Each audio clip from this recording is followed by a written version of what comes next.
Bienvenue sur Le cinéma est partout.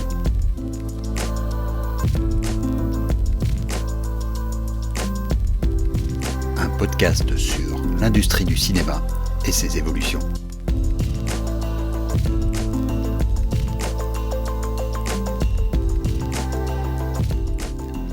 La semaine dernière, on a exploré pourquoi l'introduction de la publicité sur les plateformes est une réelle stratégie.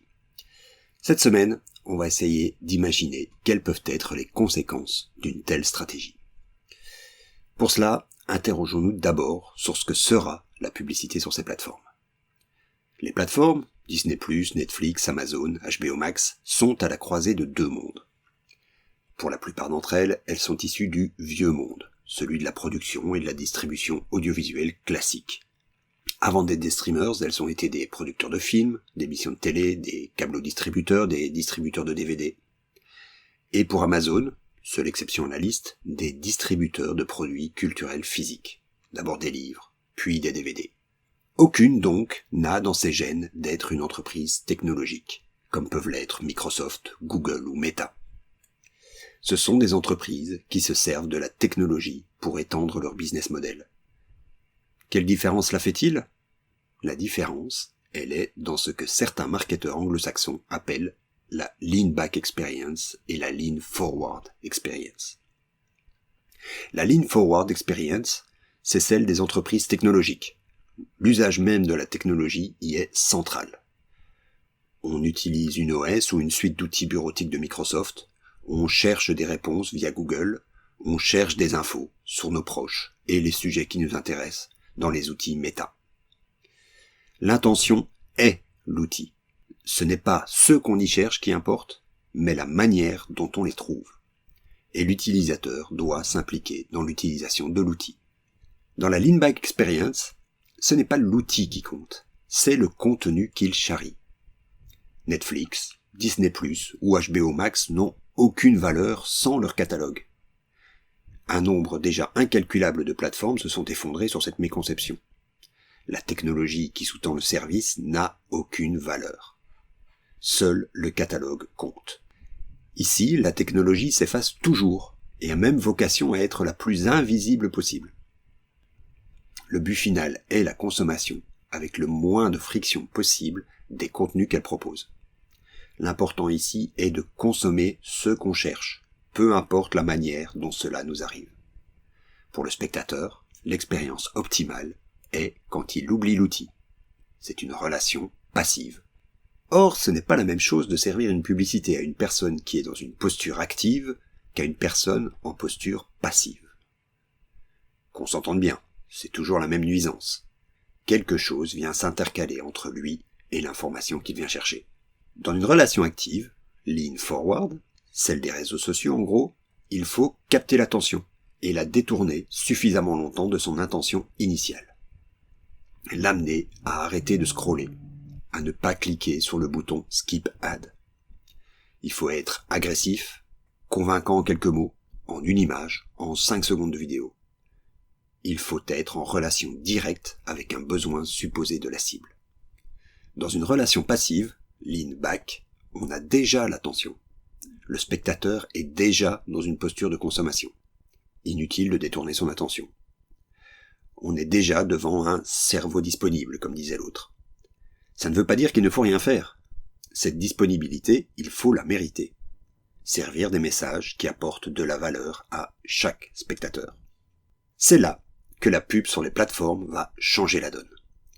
La pub sur les médias traditionnels, presse, télé, radio, cinéma, applique la logique du tuyau d'arrosage. On balance le même message à un grand nombre de personnes en espérant qu'une petite fraction passe à l'action, et donc à la caisse. La révolution qu'ont apporté les géants du net, que sont Meta et Google, dominateurs du marché de la pub, c'est la granularité, la logique du goutte à goutte. Ne servir le message qu'à ceux qui sont le plus susceptibles d'y réagir. Ne pas dépenser un centime de trop vers des publics qui ne deviendront pas potentiellement clients. Ce que vont apporter les plateformes dans cet univers dual, c'est la granularité aux annonceurs qui, jusqu'à présent, appliquaient la logique du tuyau d'arrosage. C'est servir à un public passif un message qui leur convient le mieux possible, Mais comment y arriver ? Google est devenu le spécialiste du ciblage par intentionnalité, tandis que Meta a créé un ciblage basé sur un halo de centres d'intérêt. Les plateformes, mis à part Amazon encore une fois, n'ont à leur disposition que quelques données démographiques, l'âge, le lieu de résidence, la composition des ménages, et des habitudes de consommation. C'est peu pour concurrencer les deux géants du digital, mais c'est beaucoup pour concurrencer la pub traditionnelle. Ce qui est clair, c'est que ce nouveau créneau publicitaire n'est pas là pour s'ouvrir un nouveau marché, comme ça a pu être le cas avec Google et Meta. Eux deux se sont créés un marché à eux, dirigé vers les petits commerces, les très petites entreprises et les auto-entrepreneurs.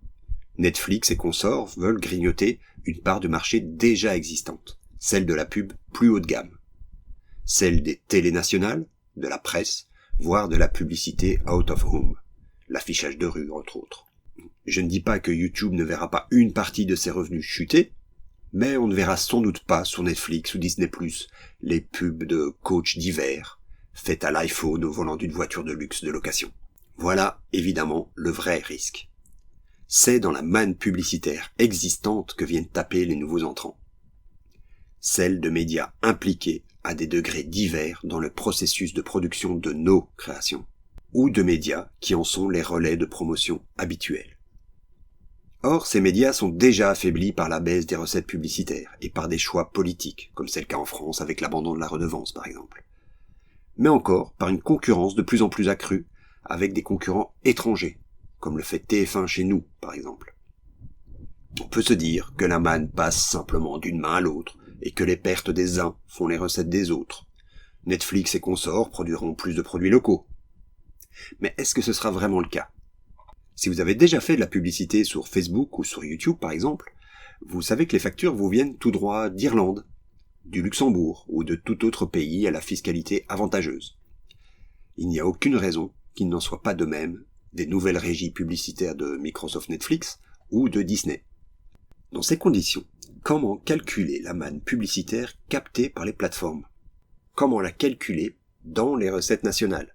Et donc dans la part de ces recettes à consacrer à la production locale. Bien sûr, je spécule.